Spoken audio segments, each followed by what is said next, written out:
Moji Taiwo is the author of I Give Because I'm Blessed Because I Give, a chronicle of an immigrant's journey.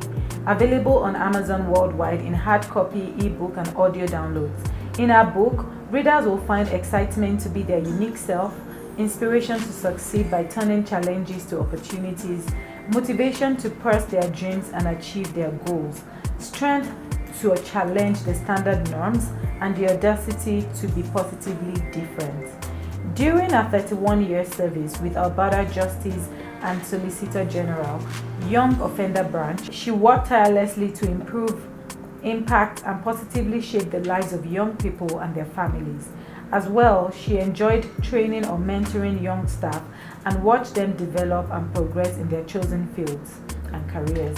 Equally in the community, she has been delivering life skill program classes to youth groups since 1993. A recipient of many community leadership and professional awards, including but not limited to the Governor General's Corrections Exemplary Service Bar Award 2015, the Solicitor General and Public Security Leadership Award 2009, the Corrections Exemplary Service Medal Award 2008, and many other volunteer services awards. Most recently, in 2008, she received the 25th year anniversary of the NCAC Volunteer Award and was the cover story of Lethbridge College's alumni magazine, The Wider Horizon. In 2017, her story was featured as one of Canada 150 Stories, an immigrant success story by the Canadian Race Relations Foundation. She was a founding and active member of the Nigerian-Canadian Association of Calgary, 1993, the Yoruba Foundation Calgary, 2004, and the Women of Vision Calgary, 2012. She is an avid volunteer for causes that improve the lives of youth, women, families, and the community. Through her board membership at various higher institutions and community organizations, including the Calgary Police Services Multicultural Unit, she joyfully shares her professional expertise and knowledge as a successful immigrant who is a proud Canadian. Most importantly, she is a wife, mother, and grandmother of 3 beautiful boys. Welcome, Moji Taiwo. Thank you. So welcome to Unmask Your Beauty show, and in this episode I'm going to be interviewing Moji Taiwo.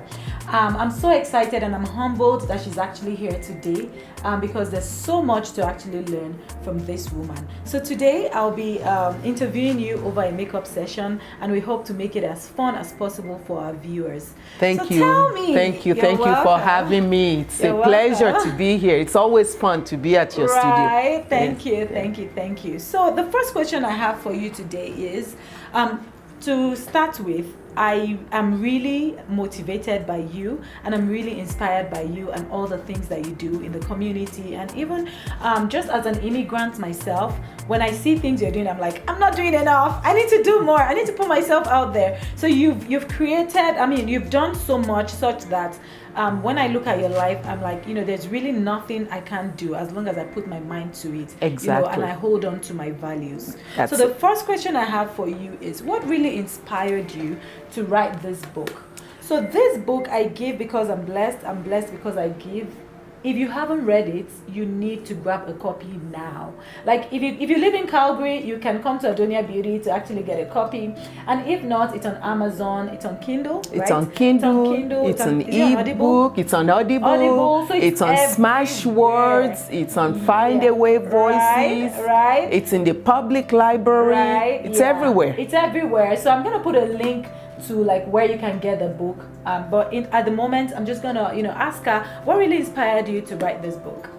So there are 3 reasons why I wrote the book, and actually at the beginning I didn't think that my story was worth hearing, but I met people all over the place, and once I start talking, they want to know more. So when I retired, I decided that, including looking after my brand new grandson, I have plenty of time to do something that I've always wanted to do. Right. So I decided, I started on the book. Okay. So there are 3 main reasons why the book actually came together. Number 1, is to leave a legacy for my children and grandchildren. Okay. Because as immigrants, well, the kids are born here, they're not going back to Nigeria. Right. So they need to know where I came from. True. And their foundation. True. Number two, I wanted to share the struggles of immigrants at large. True. But while sharing the struggles, I also wanted the immigrants to know that there are lots of opportunities in this country called Canada. The struggles can open doors for you to opportunities that you never thought was available or is available. Okay. And if you surround yourself with people who motivates you, who pushes you, who challenges you to get out of your comfort zone, you will discover your true calling. If you have a vision and passion, you can realize your goals. Okay.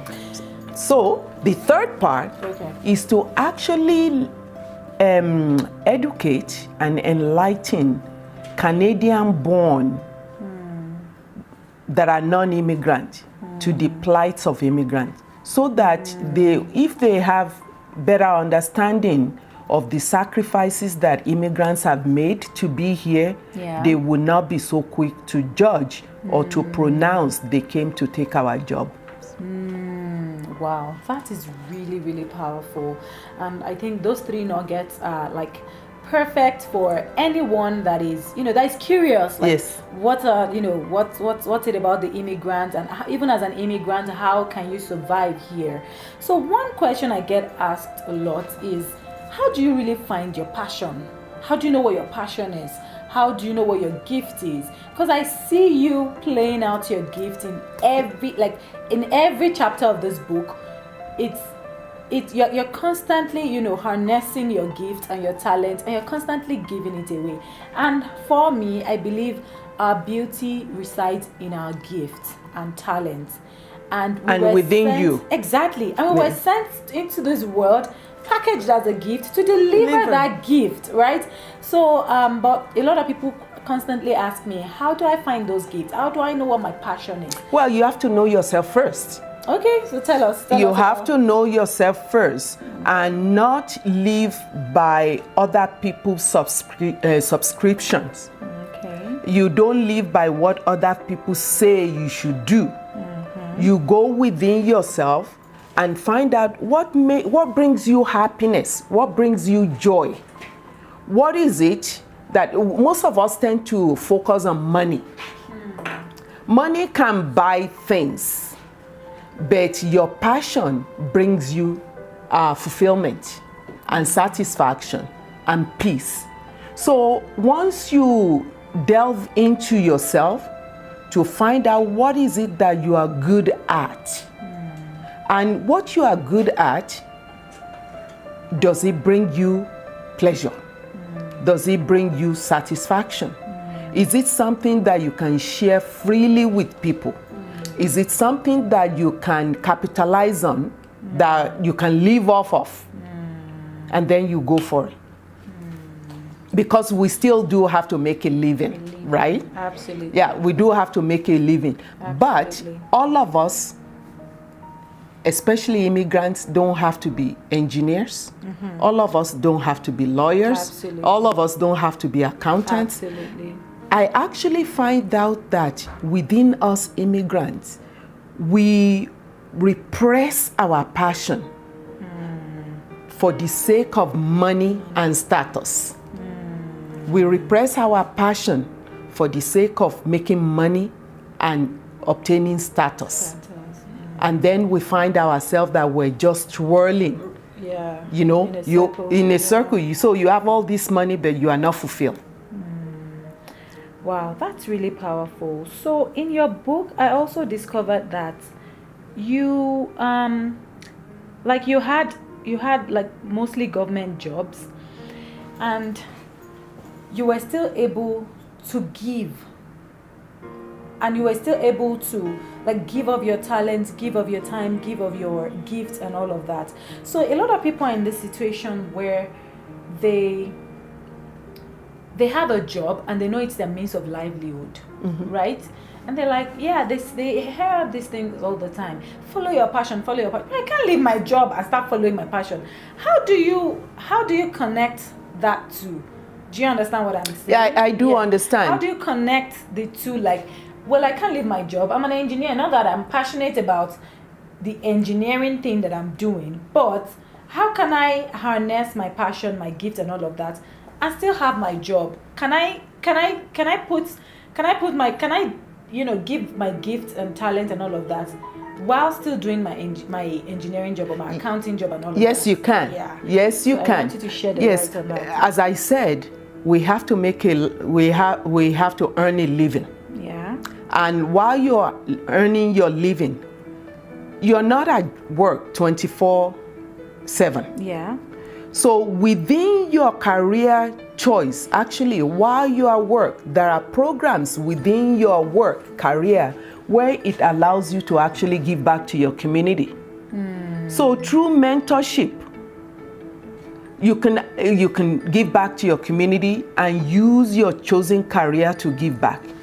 But if your chosen career is not your passion, there is also a program in workplaces where they invite you to bring your passion to work.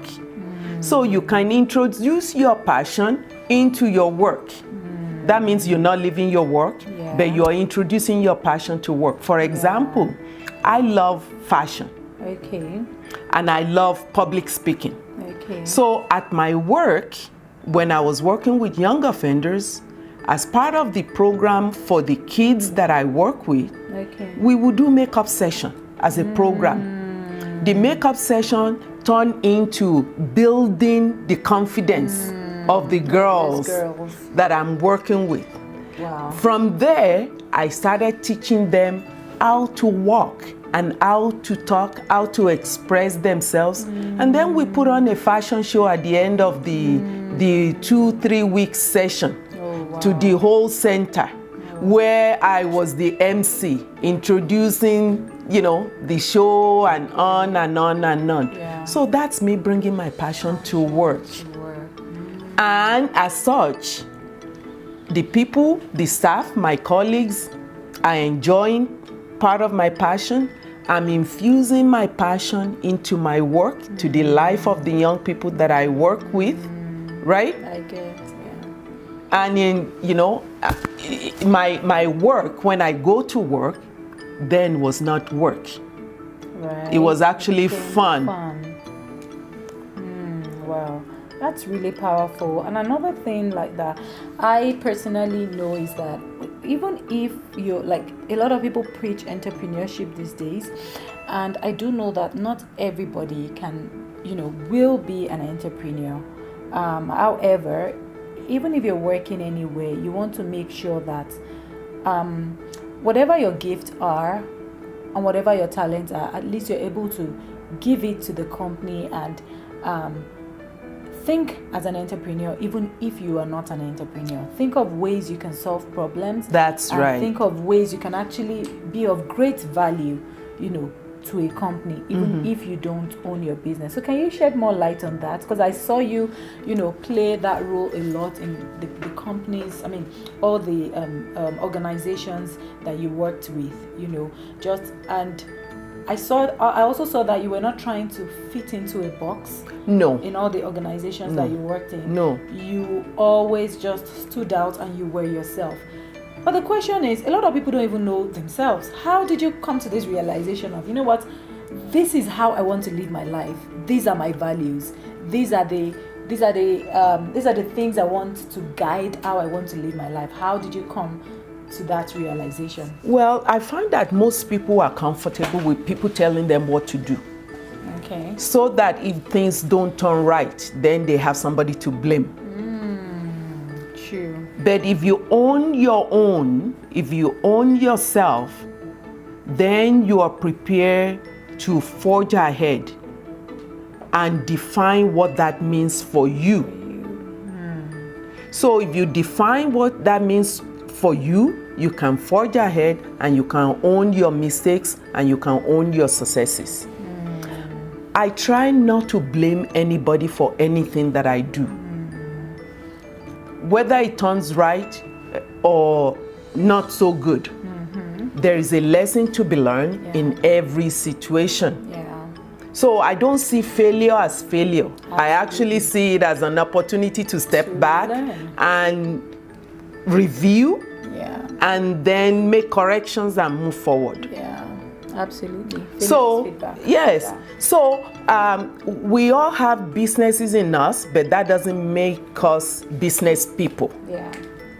Because if you're going to run a business, you have to be willing to take a risk. Yeah. You have to be willing to work really hard. Yeah. And you have to be willing to not listen to naysayers. Absolutely. That's a big one. It's really big. You know? Yeah. So, again, it goes back to really dissecting yourself.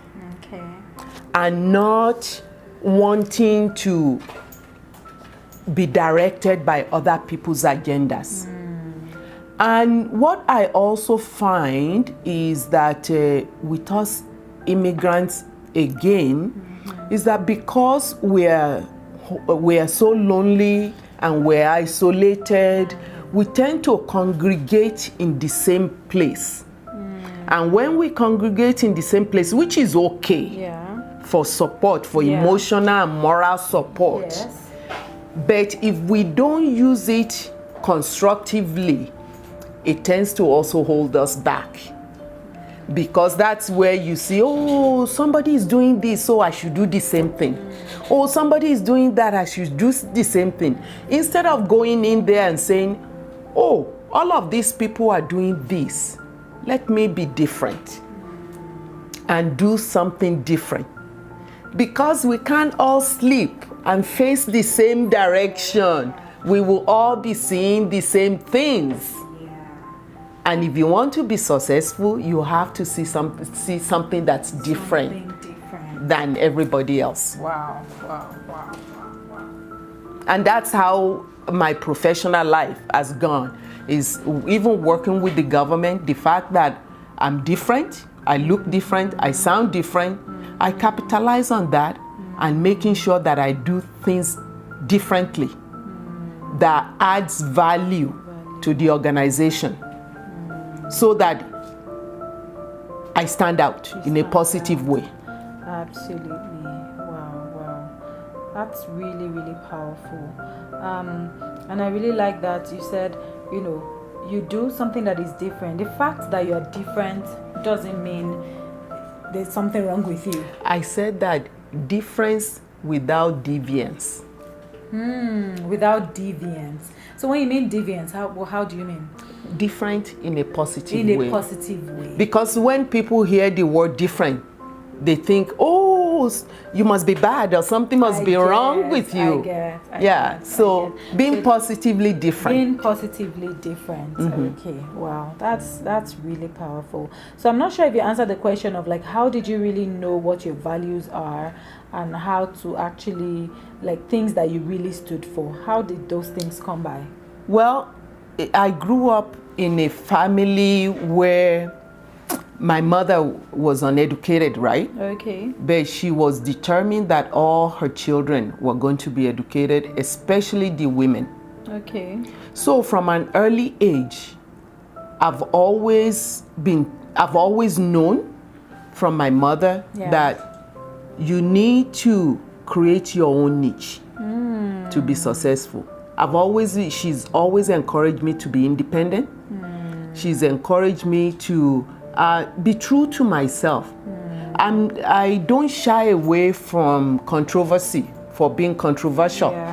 I'm one of those people, even today. I practice what I preach. I don't subscribe to people who just talk and don't do. So for me, as the saying goes, action speaks louder than voice. So I've always known that for me, that what I say that I would do, I would do. What I could not do, I would tell you I could not do. Or I would say I would try. So being honest integrity, Yeah. it's very, very key in my life. Okay. Okay, wow, that's really powerful. And to be honest, honesty, integrity, I think should be key in everyone's life. It should be part of everyone's value, because that is who people that relate with you and that have anything to do with you. That's the first thing they really want to see, right? Is this person honest? Is this person trustworthy? So I know at times it might be difficult, but if it's one of your values, one of the ways you want to live your life by, then I believe you will always, no matter how difficult it is, to be honest and to have integrity, you will always put it at your forefront. And for me, it's non-negotiable. Absolutely. And being kind also. You know, I actually consciously go out of my way to be kind to people.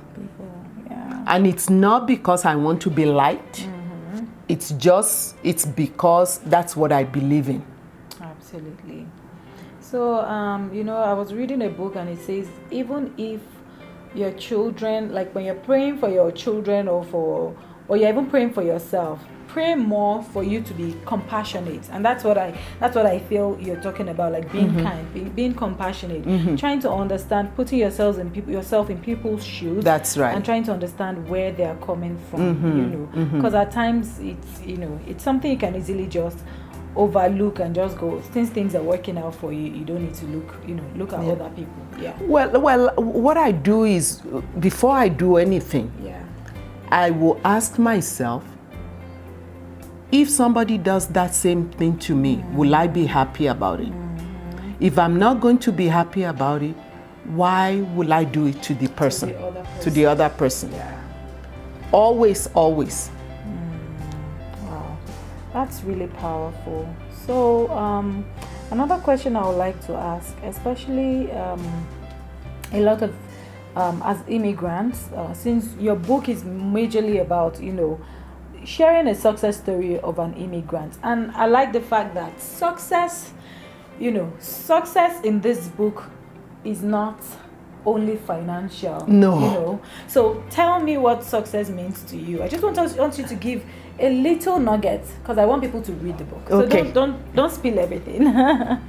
Success to me is being at peace. Being at peace, being comfortable, being able to give to other people, being able to elevate other people, and watching them be successful in whatever they choose to be successful at. Being a part of their success, being a part of their happiness. Yeah. That is success for me. Okay, wow.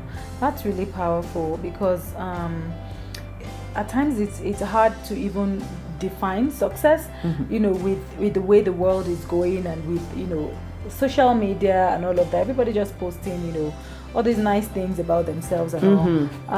I do think, defining success is personal for each and every one of us. That's right. Yeah, when you get to a point where you're able to define success for yourself, that's when, life really begins to have meaning for you, and you just stop running endlessly. For me, I like fine things. Yeah. But that to me is not success just because I like them. Success is watching somebody start from scratch and watching them grow and develop and becoming their own. Success for me was being here the first day you opened. Oh, thank you so much. And coming for the anniversary. I really appreciate that. And being able to bring people in to say, I want you to come and see this studio. I want you to come and meet this young lady. For me, that's success. And she's saying everything she's saying is so true. Like, she supports all the time, brings her family, friends. You need to try. This is what one of our Nigerian ladies is doing. I think I'm really proud of her. And that's exactly what I would normally expect from people in the community. And you're one of the people that really do that. So thank you. So for me, that's success. Yeah. Yeah. Thank you for supporting. And I like your definition of success. For me, success is basically, what gives you fulfillment? Is it giving? Is it being of service? And any of those things is what success is. And once I'm fulfilled with my why, I'm fulfilled with my purpose, I believe I'm successful. Yep. So thank you very much for those nuggets of wisdom. Is there can you share like 3 tips that people can use to actually discover their gifts and start harnessing those gifts? I think we talked about this earlier. Yes, I want to use it to cap things up. Yeah. Dissect yourself, meaning you go deeper you go deeper and ask yourself, what am I good at? Is one thing. Yeah. Because sometimes you can be good at something and you don't realize that you're good at it. Yeah. So if it's something that you're good at, is it something that also brings you happiness? Because some people also are good at some things, but it doesn't bring them happiness. True. So you have to be good at it. It has to bring you happiness, and you have to be able to freely share it. Freely sharing it, sometimes it brings you money. It can be something you do for a living. It can be something you do outside of your profession. Or it can be something you combine. I mentioned that actually my training was in broadcasting. Yeah. But I ended up not working in broadcasting. I ended up working with young offenders.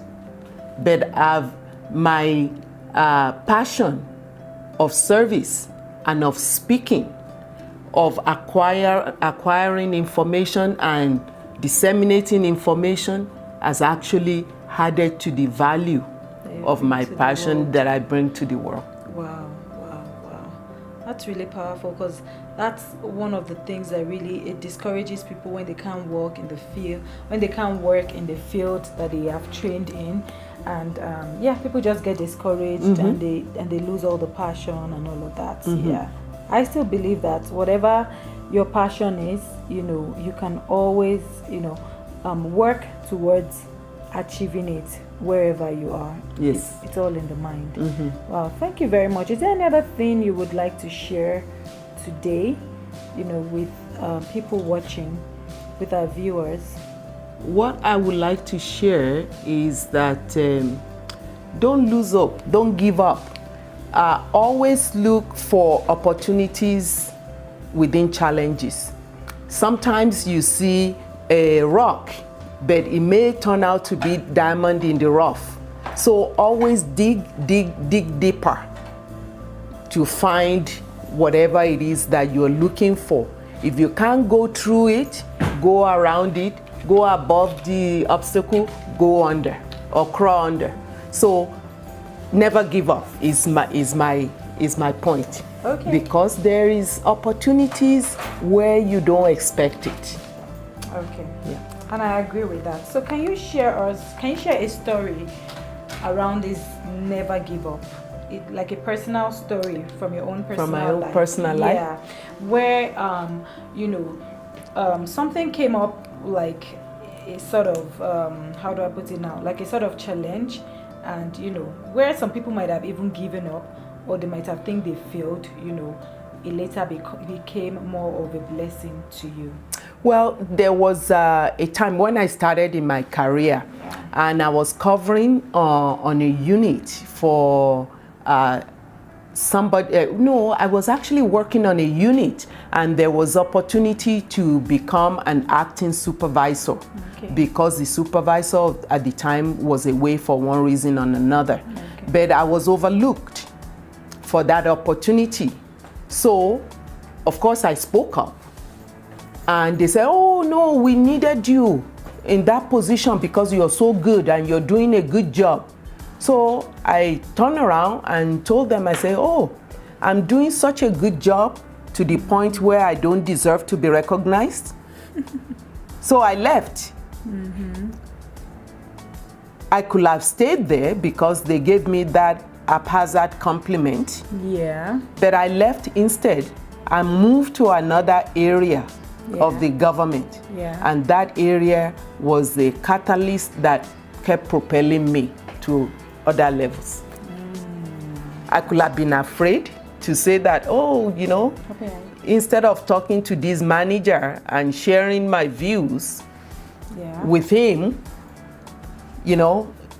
I could have been, labeled or fired. Yeah. But before they could fire me, I left. You left. Wow. Wow. That's really powerful, especially for the fact that you worked with the government. So it's not even a private organization. And I know there will be so much politics. Oh, yes. So, and I know that you also rose to the top of your career. Is there any advice you will give about this, about how to navigate and get to the top of your career against all odds? Well, number one, you always have to be at your very best. You have to shine. Like I said, you set yourself apart from the rest. Naturally speaking, they don't expect much from you. So you want to not only meet the standard, you want to exceed it. Always prepared. Number two, you want to surround yourself with people who will encourage you, who have your back, and will tell you the truth, whether you are doing well or not. You don't want people who are just going to fluff you and tell you that you're doing good all the time. Yeah. You want people who are going to be give you constructive criticism, constructive feedback, and you will take the feedback and go back, work on them, and come back with resolution to present to them and get their take on it. So I'm saying that you have to be open to honest feedback, whether good or bad, especially the bad. The bad is better because, but you have to know that these people are not giving you bad feedback because they don't like you. Because they don't like you. They're giving you bad feedback because they want the best for you. And there is always one or two of those people around. You have to search them out. You have to look for them. And you have them as your references. Because you have to have really, really powerful references. Yeah, I know referencing is big in Canada. In Canada. Even the girls that have worked with me, some that left, referencing is so much of a big deal. They take a lot of my time, 15 minutes to talk on the phone, to ask all sorts of questions. Money can't buy them. Right. Money cannot buy references. Right.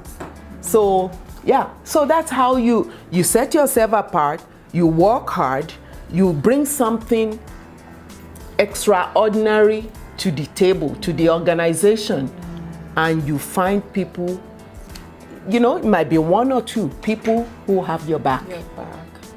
And who can give you references.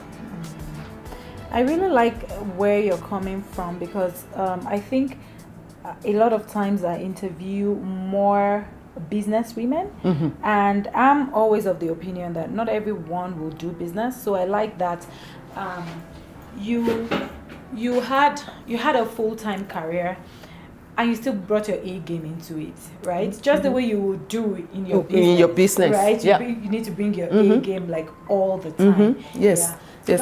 That's really powerful, and I'm sure that a lot of people, they have learned, different things. It could even be one thing that you said, that may, inspire others to go all out and fulfill their dreams. So one other last question. I don't know.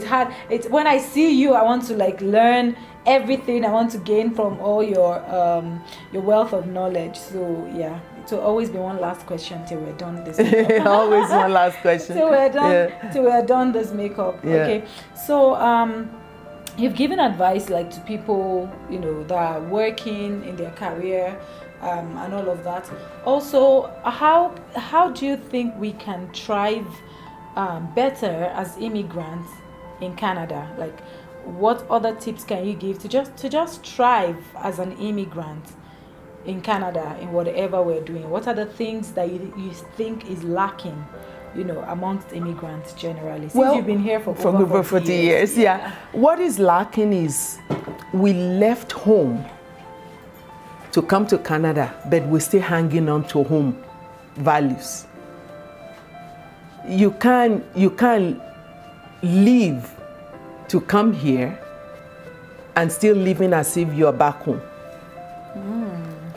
So you have to take the good values of home and the good values of where you are and opportunities that are here and try to merge them.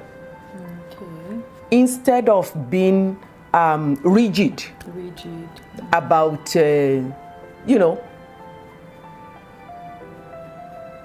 about getting involved in Canadian society. That holds us back. Because we have to remember that there is a reason why we left home to come here. What is that reason? I've spoken to some people and they will say, oh, I came because of the kids. But that's convenient. Excuse, you didn't come because of the kids. There must be more than that. More than that, yeah. Oh, I came because of the kids' education. Okay. If I accept the fact that you came because of the kids' education, what went wrong with the education back home? And if you know what went wrong with the education back home, how can you contribute to the education system here through your children to make sure that you are adding value to the system instead of just taking. Wow. Right? Yeah. So when people say, oh, I came for the kids' education, I say, okay, do you volunteer at your kids' schools? No, but why not? Well, the kids go to school. I say, yes, but volunteerism is what drives this society. Volunteerism is what drives this society. And actually, through the volunteering, you also infuse your own passion into it. And while you're there, you learn one or two things from the environment there that you take that enriches you. By volunteering, I have learned so much. Like planting, gardening, painting. I learned so much other skills that I didn't know that I could enjoy. I may not be good at them, but at least I tried and I enjoy them. So, and I agree with you. Some of these values of the system here are strange to us. Because back home, when you're paying school fees, even if you're not paying, whether it's public school or private, like as long as children go to school, you don't need to be involved. Yeah. If you get what I mean, especially when we're growing up, you don't need to be involved. So it did take a while for me to get into that as well. After the first year, of course, they'll tell you to spend 1 year so that you can get your police reference and all of that. And I saw how parents willingly volunteered.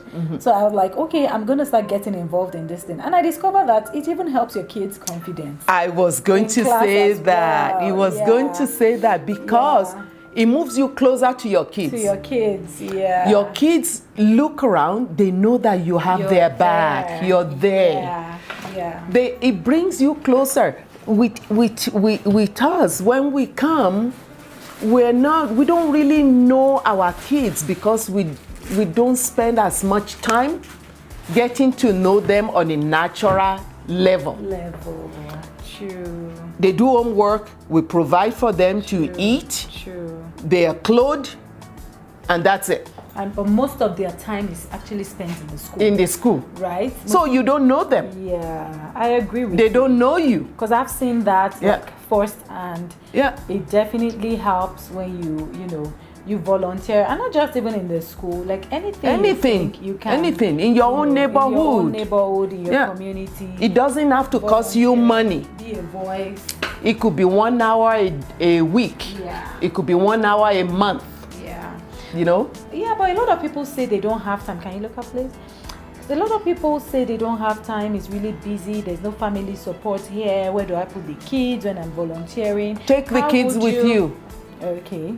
So I was going to say, how would you, like, you know, answer people like that? Because I've been like that too for a long time, where I've said, you know what, there's no time, I don't even have enough time. No, you find a course that will allow you to bring your kids with you. Whatever you do when you give of your time, giving of your time should not be straining, you know, on you or your family. You should find something that the whole family can do together to give back. So while you're giving back, you are actually gaining because you're spending time with your family, right? I get. Wow. That's a big one. I never thought of that. Yeah, you don't have to give up your family time to volunteer. I get. So you're gaining because you're spending time with the family. You're gaining because you're teaching your children values. And your community is benefiting from you. Wow. That's really big. And for those people who are working, who might be looking for other jobs or might be looking for promotion, whatever, what does that give you? It gives you something to put on your resume. That's right. And you have more references. You have more references. You're so right. You're so right. That is so true. Wow. Yeah, because a lot of us get into that story of I'm so busy, where do I put the kids? I have a young family at this season of my life. You know, I said that a lot when I first came, and I see like people maybe of your age, you know, volunteering. I'm like, well, what do you have to do anyway? And then you go through my bio, you realize that I've been volunteering all your life, with the kids, with you know. And that was when I was like, okay, come to think of it, you know, hold on there. This is not just about you being at this stage of your life. No. It is just a way of life for you. It's a way of life, yes. And I was really inspired by that in your book. All I saw a lot in your book was giving. So at the end of the day, I'm like, oh, that's why you titled it, I give because I'm blessed. Yeah, because that was really the theme of it. And not just money. A lot of us also think, oh, like when you don't have money, you can't really be of help. Because at times that's how we grew up, right? Like it's more about the money you have and all of that. But from your book, I also discovered that you can give a lot of your time, and it will even be more than money. It's more valuable than money. Yeah. So those are the things I've definitely. And what giving also do is that indirectly, I've come to realize it now. I didn't know then. But when I take inventories now through the book, is that it enlarge my network pool. True. People can call me now and say, oh, do you know, I need this. Do you know who? I say, oh, don't worry, I'll connect you to that person. Do you know, oh, don't worry, I'll connect you to that person. You know, so it expands your networking pool.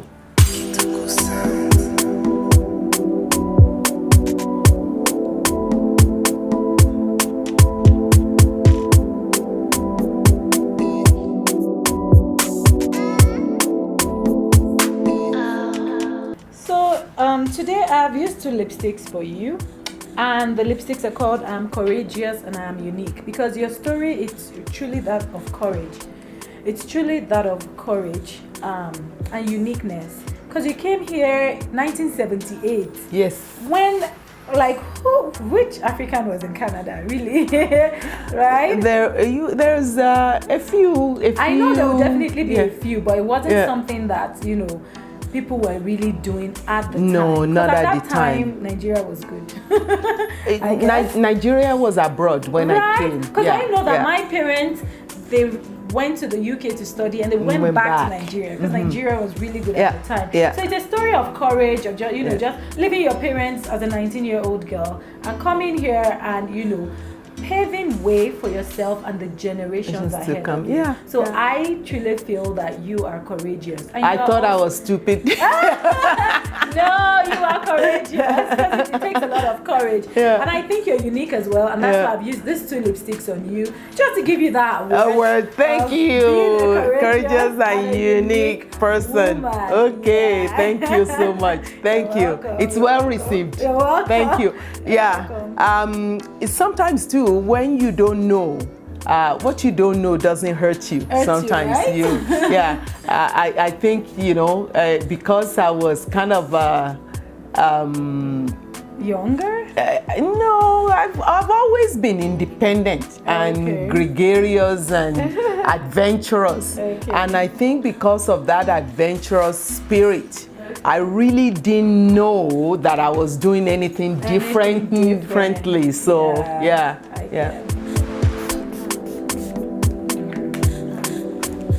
Okay, so that's gonna set the whole of your makeup, and that's us done today. With the Unmask Your Beauty show. I really hope you learned a lot and you got a lot of nuggets of wisdom from this series from Moji Taiwo, who told us about how to harness your passion, how to thrive as an immigrant in Canada and even anywhere you are, whether you're watching from the US or from anywhere. If you're an immigrant, I'm sure this is an episode that's really helped you. And even if you're not an immigrant, I'm sure that some of these stories have helped you to also see, somebody else's view of, especially immigrants' view of, coming to a new place and thriving and surviving. So thank you very much. Thank you for having me. We really appreciate you. And you did a beautiful job. As usual. I always love working in your face. It's so easy to work in your face. Today I decided to do a subtle blue smoky eye because you're wearing blue, and I know you still have places you're going to. You have a beautiful eye shape that can take on any type of eyeshadow look. So thank you so much for coming. I really thank you for having me. Time. Thank you. Thank you so much. Until our next Unmask Your Beauty show, stay beautiful. Always know that you're beautiful, you're unique, you're courageous, and you can you have everything it takes to go after your dreams and your passion. So stay tuned. Bye.